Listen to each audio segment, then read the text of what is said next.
y'all, I'm here with my Panicle Hydrangea. This one's called Little Lime. Little Lime has quite a few varieties now. You can have Little Lime Punch, which is smaller and has more of a tendency to have these pink mauve flowers in the fall or when the nights get cooler. And then there's Little Lime Prime, which is smaller. This is just a standard Little Lime as far as I can remember. So excited about it. These to me are a little bit fancier hydrangea. They just to me look so sophisticated and more you can do like if you did a hedge or at all, just a focal point plant. To me, these look like they would be really formal. You could put it in your mansion. I'm not at my mansion today. Today I'm just at, the country house. But I think that she looks really good in my garden. And I can't really tell you what the style is, but there's a specific style I'm going for. It's more like casual,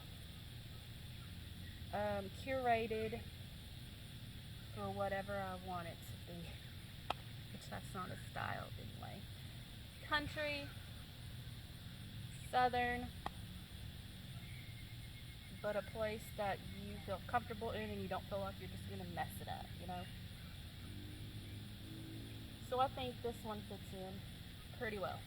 Little Lime is good in zones 3 through 9. If you're in the higher zones, you will probably want to give it some afternoon shade. Right now, it gets some afternoon shade, but actually quite a bit of sun here. In the end of the summer, I get like spots on my leaves from a lot of my trees and shrubs.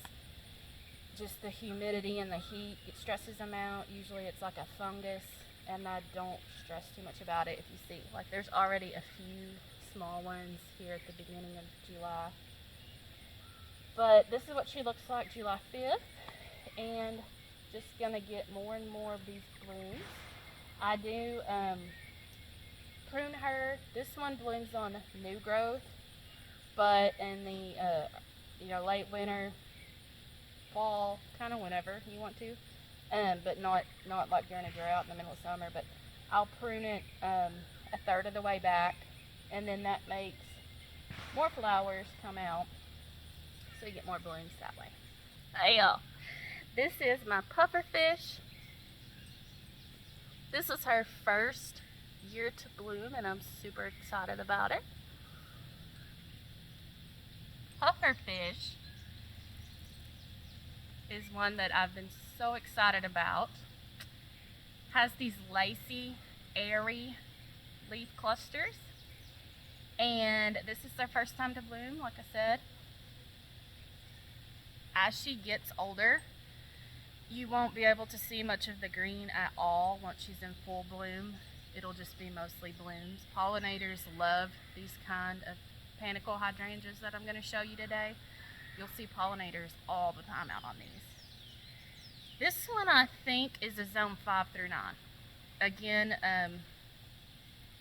like sun, needs sun to bloom, but that hot afternoon scorching sun is rough on them. So this beauty here is a Pinky Winky. A Panicle hydrangea needs sun so it will bloom, and it does well in the sun here. This thing gets full sun all day long. And she's really rounded here, and just I love her so much. She's beautiful. She would be more rounded on the other side, but we've got other plants in the way, and also everything on this bed just wants to turn this way because it's the west and they go toward the sun. This way we've got mostly shade, but can't say how much I love this plant. There's a Japanese beetle. Wow. Oh, she is, gosh, 4 or 5 years old. I bought her on the clearance rack at Lowe's for half price. Little bitty baby when I planted her, and now look at her. She'll get about 8 feet tall. This one is zone 3 through 9. And these are just so easy. I can't tell you how easy they are. I prune this the same as I do my limelight. I want to show y'all the pink on this one. So this one's the Pinky Winky. Usually starts getting pink on the base. And then as you go up, it's white. Now, like I said, we're in zone 7B, hot and humid. So we don't get, excuse me, we don't get a lot of breaks in the temperature at night. So ours do tend to brown a little more.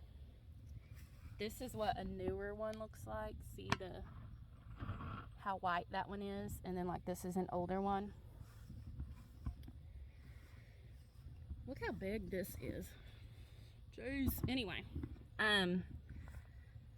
one thing I have learned is that it does this flush of blooms, and then it shoots up these new ones, and then those will bloom. And so I'll get blooms that tend to turn more pink in the fall as the weather cools, and I'll eventually probably just like cut these off because they'll be old and brown, and then I'll have some pretty ones. Hey y'all, I am standing next to Oakleaf Hydrangea. I'm not exactly sure which kind of Oakleaf Hydrangea this is. Just like an old-fashioned one, maybe a non-branded. The blooms aren't that much right now. They're brown. That's what happens in our climate a lot. I'm in Arkansas, zone 7B. We have hot, humid summers. In some climates, the flowers stay like a creamy white longer. And then once the nights get cooler toward the fall, they'll turn a dark, like deep pink. But this is what I get here, and this is actually in a little more sun than ideal, a little more afternoon sun. So the oak leaves are not called panicles really, they're called oak leaves. They like morning sun so they can bloom, but then afternoon shade, or you can put them in shade as long as they have enough sun to form their blooms. But she's gonna get really big. I think she's a zone 5 through 9. And these are just beautiful, classic southern plants. The leaves do turn like a mahogany in the fall. They do put the spots on them, like I was talking about from the fungus, but they still look pretty and add a lot of interest. So right now, Pinky Winky over there is trying to steal the show, but I kid you not. 3 weeks ago, I was convinced that this one was my favorite. It changes depending on the time of year, because she had the most beautiful, like creamy white, large blooms. I call these pine cone shapes. But now they're getting to be pink, and there's green in the center, and they're still really pretty. She has started getting some brown, and these leaves are beautiful in the fall as well. So this is also an Oakleaf Hydrangea.